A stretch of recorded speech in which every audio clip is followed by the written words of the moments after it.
How is a sunscreen's SPF calculated? I'm a pale person. A very pale person.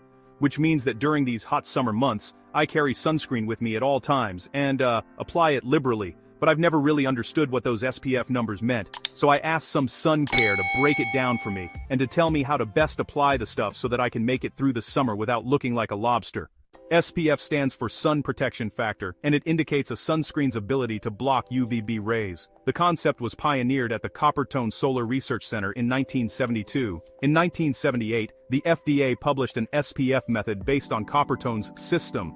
According to Dr. David Leffel, Chief of Dermatologic Surgery and Cutaneous Oncology at Yale. The numbers themselves stand for the approximate measure of time a person who has applied the sunscreen can stay out in the sun without getting burned. Say you get burned after 20 minutes in the sun without sunscreen. If properly applied, and reapplied, SPF 30 will allow you to stay in the sun 30 times longer without burning than if you were wearing no protection at all. So theoretically, you should have approximately 600 minutes, or 10 hours, in the sun.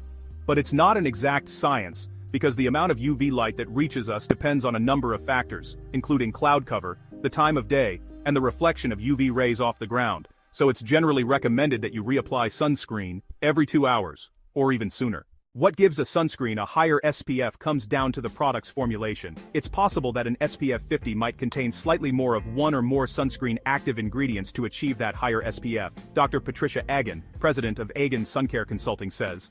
But it's also possible that the SPF 50 might contain an additional active ingredient to help boost the SPF performance to SPF 50.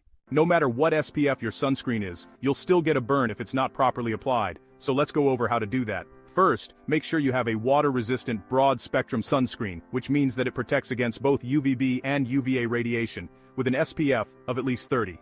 Typically, you don't have to buy sunscreen that has an SPF higher than that, unless you have very sun-sensitive skin. That's a very small percentage of the population.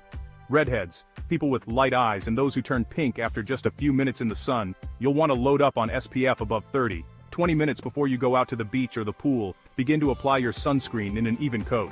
Don't apply it like icing on a cake. I see these patients and they've got the tops of their ears covered with thick, unevenly applied sunscreen, and that's not a good sign. Sunscreen sprays will easily give you that even coat you need. Whether you're using lotion or a spray, when it comes time to apply, it's best to start with your scalp and face, even if you plan on wearing a hat. Make sure you've covered the ears and nose and under the eyes. Then, I would move down to the shoulders and make sure that someone can apply the sunscreen on your back beyond the reach of your hands. Other areas that are important that you may forget to cover but shouldn't are the tops of your feet, the backs of your hands, and your chest. We see it all the time now. The V of the chest in women has become a socially and aesthetically huge issue when they are 50 and beyond. Because even though they can treat their faces with all sorts of cosmetics and procedures, the chest is much harder, and they are stuck with the face of a 40-year-old and the chest of a 60-year-old. You want to avoid that using sunscreen. Another important thing to keep in mind, water-resistant doesn't mean waterproof.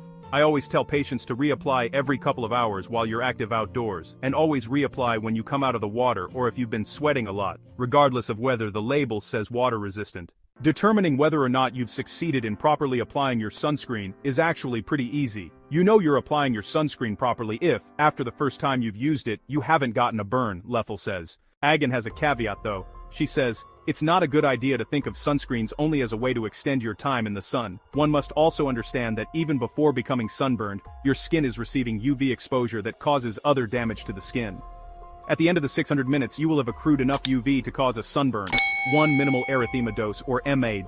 But there is pre-med damage done to skin cells' DNA and to the skin's supporting structure of collagen and elastin that is not visible and happens even before you sunburn.